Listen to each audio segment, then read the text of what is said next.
Você consegue ouvir isso? É o som abafado de uma guerra que começou sem tanques, sem soldados, sem tiros, mas que ameaça virar tudo de cabeça para baixo.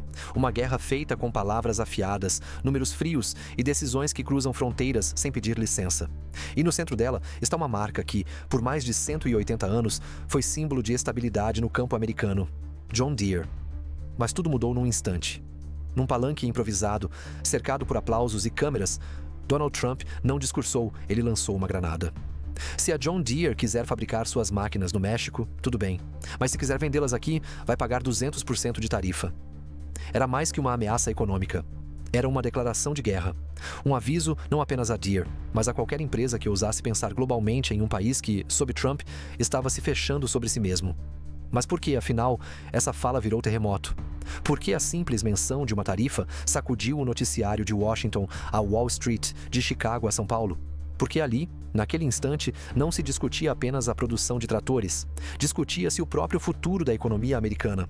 O embate entre política e pragmatismo, entre nacionalismo e globalização, entre passado e futuro.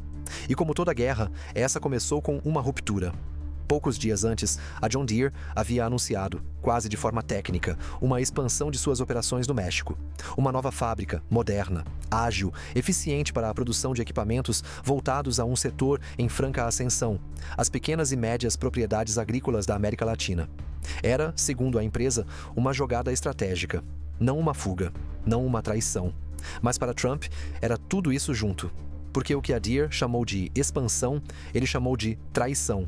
E onde a empresa viu planilhas e projeções, Trump viu deslealdade, um golpe, uma afronta. Ele reagiu como sempre reage, com força bruta. Eles querem tirar empregos dos americanos? Vão pagar caro por isso. Vamos taxar até que não sobre lucro. A frase reverberou, mas mais do que eco, ela acendeu um pavio. O nome John Deere, para muitos, não é apenas uma empresa, é quase uma religião. Verde e amarelo não são apenas cores, são identidade. São tratores cortando o milho em Iowa, colheitadeiras rugindo nos campos de Illinois, motores funcionando como sinfonia na vastidão do Nebraska. É o símbolo de um país que produz, que planta, que colhe, que se sustenta sobre a terra. E de repente, esse símbolo virou vilão? Trump, mestre em transformar gestão em espetáculo, jogou a primeira carta. Mas ele não contava com o segundo ato, porque o anúncio da Deere não foi impulsivo. Foi estudado por meses, com base em números que não mentem e que mostram um quadro implacável. Fabricar nos Estados Unidos hoje é caro. Caro ao ponto de comprometer a sobrevivência. Os custos de produção subiram vertiginosamente. A cadeia logística interna está saturada. Faltam insumos, faltam trabalhadores. Sobra incerteza. E os concorrentes estão mais rápidos, mais baratos e mais eficientes. Empresas como Mahindra, na Índia, e Kubota, no Japão, já operam com custos que a Deere mal consegue acompanhar. Não porque trabalham mais, mas porque fabricam onde é possível ser competitivo. E é isso que está em jogo. O México oferece algo que os Estados Unidos não conseguem entregar nesse momento: estabilidade operacional, custos baixos, proximidade com mercados em crescimento e mão de obra especializada. E não estamos falando de um plano de longo prazo. A obra da nova planta já começou. O investimento de 55 milhões de dólares foi aprovado. O cronograma está em andamento. A produção, focada em máquinas compactas de alta demanda, começa em 2026. Essa é a aposta da Deere. Mas será que a América está pronta para entender isso como visão ou vai tratar como deserção? A pergunta paira. E cada resposta traz consequências. Porque quando Trump ameaça taxar, ele não está apenas mirando a John Deere. Ele está mirando todo o ecossistema agrícola que depende dela. Ele está mirando as fazendas que usam seus produtos, as cooperativas que os distribuem, as oficinas que os consertam, os vendedores que os financiam e, no fim da linha, os alimentos que chegam à sua mesa. É uma cadeia longa, complexa e interdependente. Punir a Deere é como jogar uma pedra num lago calmo. As ondas não param no centro, elas se espalham e levam tudo junto. Mas será que isso importa num ano eleitoral? Será que o cálculo político não se sobrepõe à lógica econômica? Trump sabe o que sua base quer ouvir, e oferecer a cabeça de uma corporação inimiga é sempre um prato cheio. Ele sabe que falar de empregos indo para o México mobiliza mais do que gráficos de produtividade. Que a ideia de proteger o trabalhador americano ainda é uma das mais poderosas armas de sua retórica. Imagine que você é um pequeno agricultor em Iowa. Herdou a terra do seu pai, que herdou do avô, que um dia plantou o primeiro milho em solo americano com as mãos calejadas e a esperança de quem acreditava no futuro. Todos os dias, você acorda antes do sol, checa a previsão do tempo, ajusta o maquinário, faz contas na ponta do lápis. O diesel está mais caro, o fertilizante também.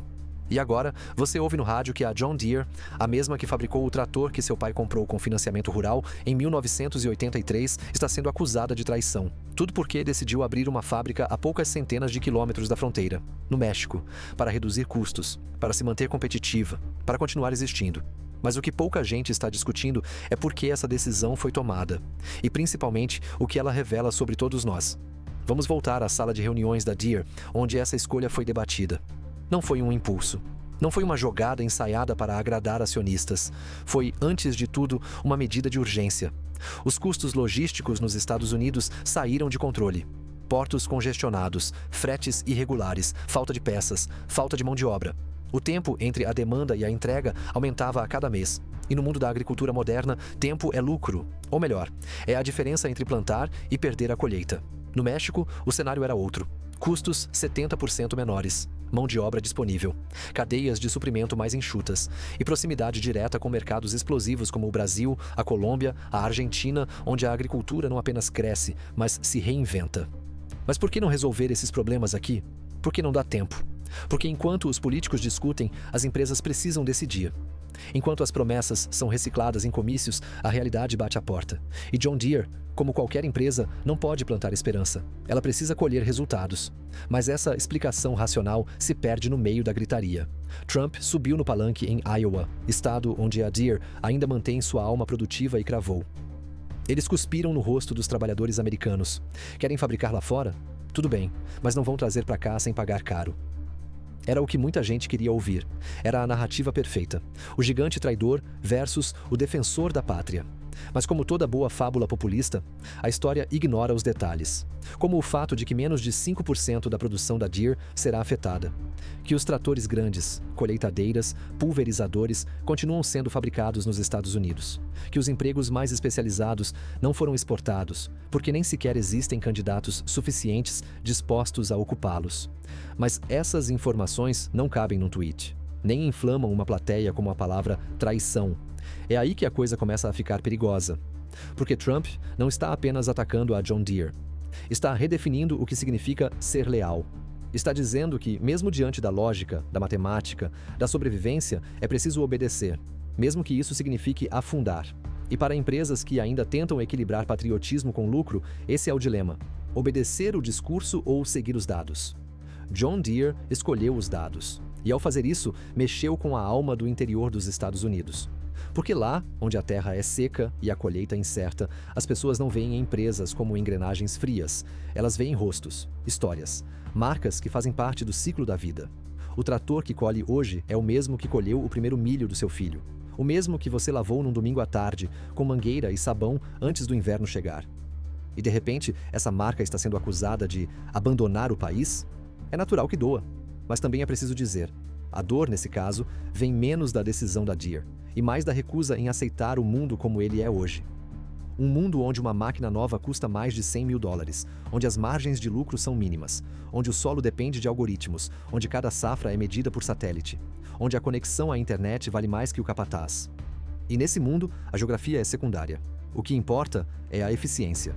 Mas isso é fácil de entender para quem está no topo da cadeia.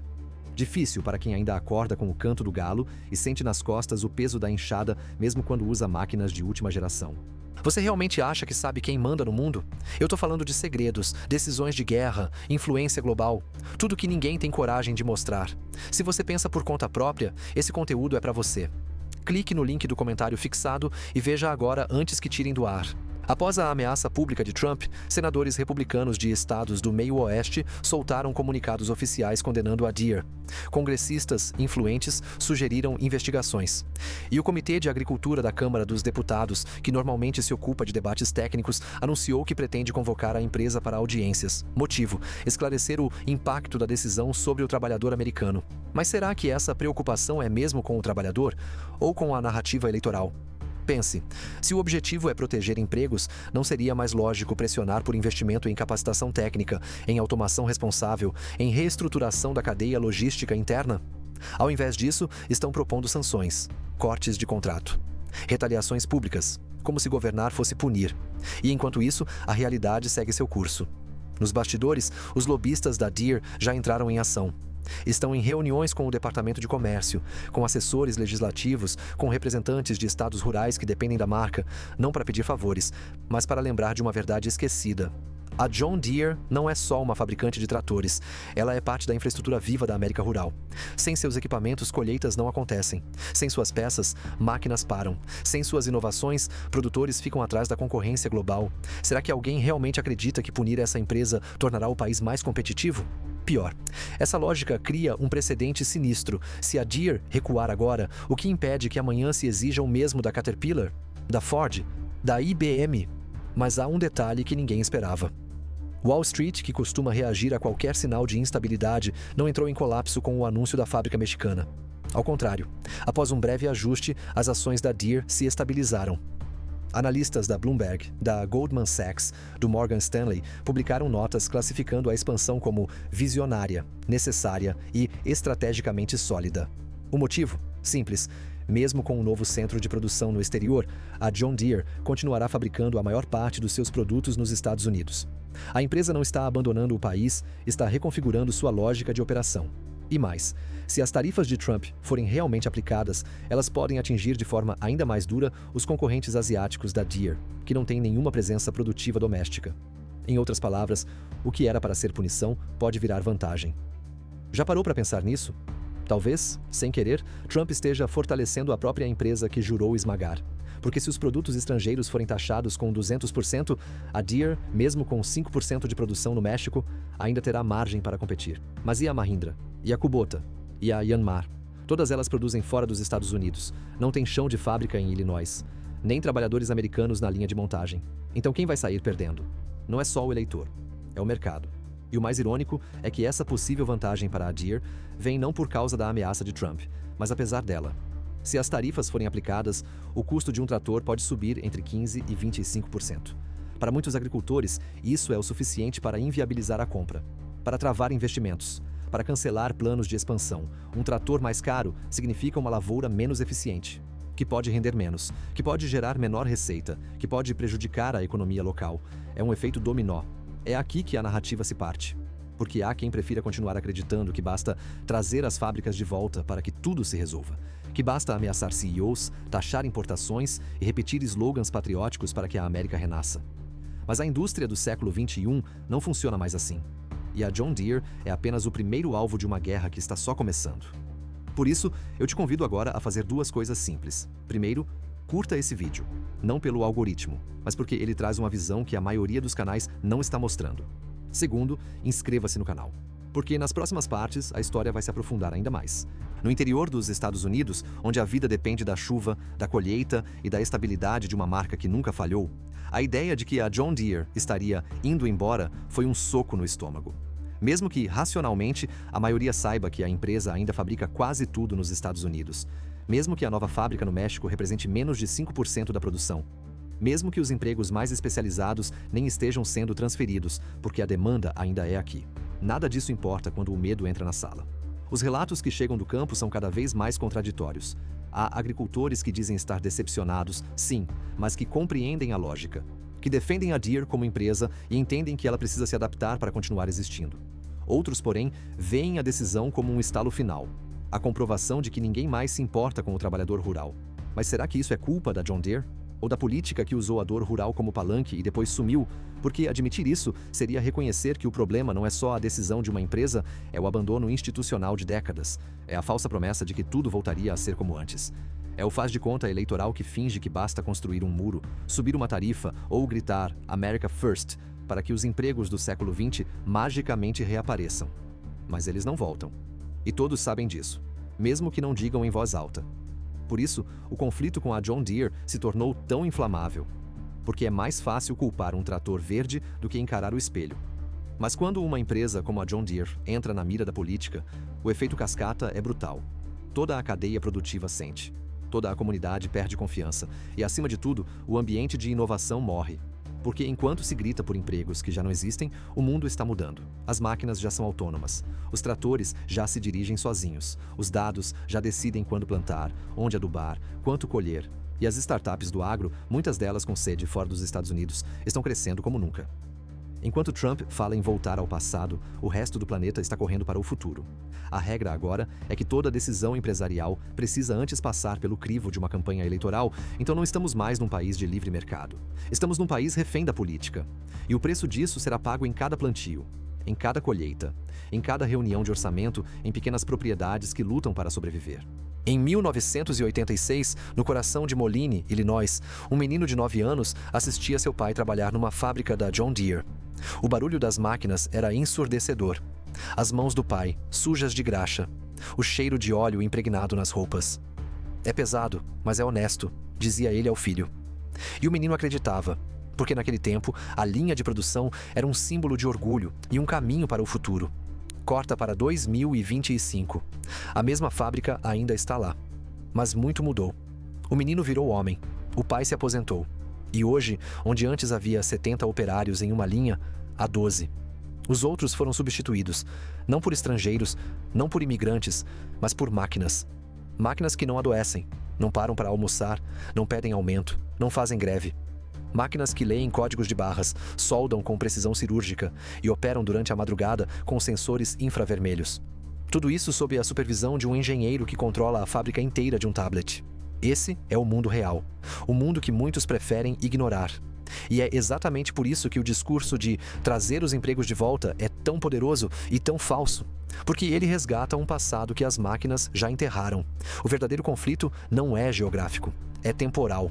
Não se trata de onde se fabrique, mas de quem fabrica. Ou melhor, do que fabrica. Hoje, 35% da produção total da Deere já é altamente automatizada. Em algumas unidades, esse número ultrapassa 60%. Em 2021, a empresa lançou seu primeiro trator autônomo, sem cabine, sem volante, sem motorista. Basta configurar a rota, ajustar os parâmetros e deixar que o sistema faça o resto. E não é ficção científica, é realidade. Tratores que aram a terra enquanto o agricultor dorme. Drones que monitoram pragas em tempo real. Softwares que mapeiam nutrientes no solo com base em dados climáticos, históricos e satélites. Um ecossistema inteiro que dispensa o trabalho humano tradicional. De acordo com um estudo da Oxford Economics, até 20 milhões de empregos industriais devem desaparecer globalmente até 2030 por causa da automação. Nos Estados Unidos, estima-se que 1 em cada 4 empregos na indústria já esteja em risco não por concorrência externa, mas por evolução interna. Nos últimos 20 anos, a produção industrial americana aumentou em mais de 40%. Já o número de trabalhadores caiu 25%. Ou seja, estamos produzindo mais com menos gente. Essa é a estatística que ninguém menciona nos comícios. Porque ela desmonta o mito do retorno. Porque ela mostra que o que se foi de vez. A Deere está se adaptando. Não porque quer, mas porque precisa. Porque sabe que, se não mudar, morre. Porque a agricultura de hoje exige mais do que força bruta. Exige inteligência artificial, conectividade, algoritmos, análise preditiva, integração de dados. E tudo isso é invisível aos olhos de quem ainda espera que o passado bata à porta. Mas não vai bater. E não deve. Em 2022, uma fazenda em Nebraska conseguiu dobrar sua produção de milho por hectare, usando apenas tecnologia preditiva e pulverização autônoma de precisão. O operador? Um jovem de 23 anos que nunca dirigiu um trator na vida. Ele aprendeu tudo em tutoriais no YouTube e opera a lavoura inteira do celular. Ele não quer um emprego na fábrica. Ele quer uma startup no campo. E é esse o perfil do novo trabalhador rural americano. Ele não busca carteira assinada, busca autonomia. Não quer relógio de ponto. Quer dashboard de métricas. Não reclama de salário, reclama de delay no software. E ainda assim, temos políticos dizendo que a solução está em proteger empregos? Não seria mais lógico proteger pessoas? Prepará-las para os empregos que existem e não para os que morreram? É por isso que o foco da discussão precisa mudar. Se há algo a ser feito, não é punir a John Deere. É investir em formação técnica. É transformar escolas agrícolas em centros de inovação. É criar programas de transição para trabalhadores que querem migrar para o novo mundo.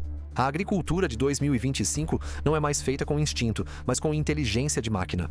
Um trator moderno da John Deere carrega mais poder computacional do que o primeiro foguete que foi à Lua. Isso não é exagero. É dado técnico. Um sistema de pulverização atual consegue mapear, centímetro por centímetro, a densidade do solo, a composição química das folhas e a quantidade de luz recebida por cada talhão da lavoura.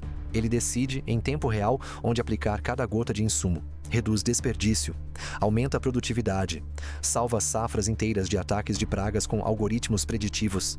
E ainda assim, há quem diga que a John Deere está abandonando a agricultura americana. E é por isso que tantas comunidades rurais estão em crise. Porque o que está morrendo não é só um modelo de produção, é uma forma de vida. E essa perda, diferente da perda econômica, não aparece em planilhas. Ela aparece no olhar do avô, que não entende mais o que o neto faz no campo com um tablet. No silêncio da reunião da cooperativa, onde ninguém sabe se contrata mais alguém ou compra um software. Na dúvida do jovem que ama a terra, mas não quer passar a vida engatando implementos. Porque falar sobre isso é admitir que o passado não volta. É aí que Trump entra. Com promessas de retorno, com slogans que colam como adesivos nos vidros dos tratores, com a ilusão de que basta decretar o America First para que tudo se encaixe novamente. Mas e se, no fundo, ele estiver vendendo um mapa de um território que já não existe? Veja, mesmo com toda a controvérsia, a John Deere continua crescendo. Seus lucros continuam sólidos. Seus investidores continuam confiando, porque o mercado entende o que está acontecendo. Entende que a empresa não está fugindo, está se transformando. E isso inclui identidade. A John Deere hoje não é mais só uma fabricante. É uma empresa de dados agrícolas. Seus sistemas monitoram milhões de hectares em tempo real. Seu software conecta fazendas em Iowa, no Paraná e na Índia numa mesma plataforma de gestão. Seu futuro não está apenas no ferro, mas na informação. É esse o ponto cego da guerra cultural travada por Trump. Ele está atacando a forma, enquanto o conteúdo já mudou. A colheitadeira que opera sozinha não vota, mas define o destino de quem planta. O drone que pulveriza com precisão não entende de patriotismo, mas entende de eficiência. A plataforma de dados que antecipa pragas não sente nostalgia, mas salva plantações inteiras. Depois de semanas de tensão, ameaças de tarifas, manchetes sensacionalistas e discursos inflamados, a realidade que emerge do conflito entre Donald Trump e a John Deere não é apenas uma disputa entre uma empresa e um ex-presidente. É, na verdade, o retrato de uma sociedade em encruzilhada. De um lado, a força emocional da nostalgia. A memória de um país onde o trabalho braçal era sinônimo de dignidade, onde as fábricas eram templos do progresso, onde cada trator saído da linha de montagem era uma promessa de futuro. Do outro, máquinas autônomas, plataformas digitais, decisões guiadas por algoritmos e margens de lucro determinadas não por patriotismo, mas por dados. E esperar que uma empresa moderna opere com a mesma lógica de 1985 é pedir que ela morra lentamente em nome de um romantismo perigoso. Porque quando se aplica uma tarifa de 200% sobre uma empresa que ainda mantém 95% da produção doméstica, o que se está fazendo não é proteger os trabalhadores, é atacar a eficiência, é punir a inteligência estratégica, é criminalizar a adaptação. E o que isso ensina para as outras empresas? Simples, que se você tomar decisões com base em dados, será punido por quem toma decisões com base em palanque. Essa lógica é destrutiva. E mais do que isso, é covarde. Covarde porque exige dos outros aquilo que a própria política se recusa a fazer evoluir.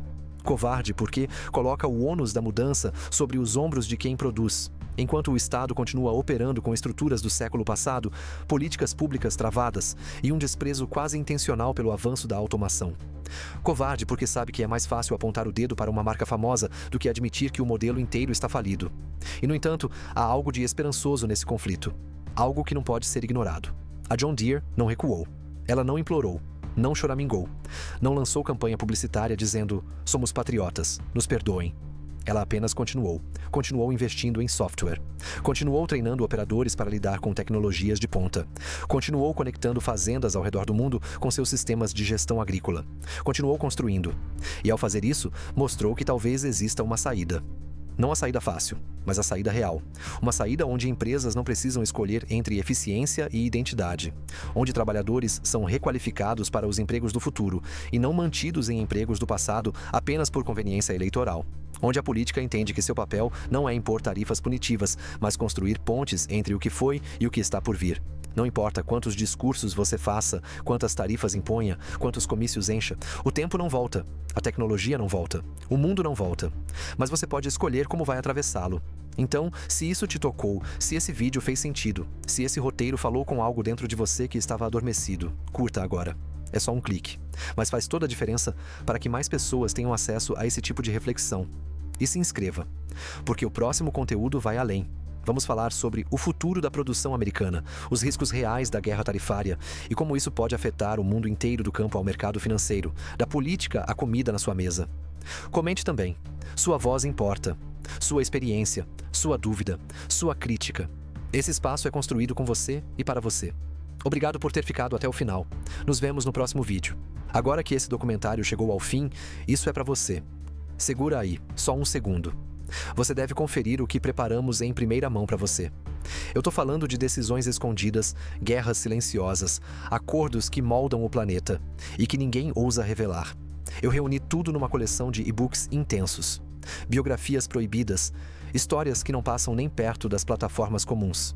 Bastidores reais, leitura crua, sem cortes. Se você questiona, se você não segue a manada, esse material foi feito para você. Corre no link do comentário fixado. Vê agora, antes que sumam com isso do mapa. Porque sim, isso mexe com gente poderosa.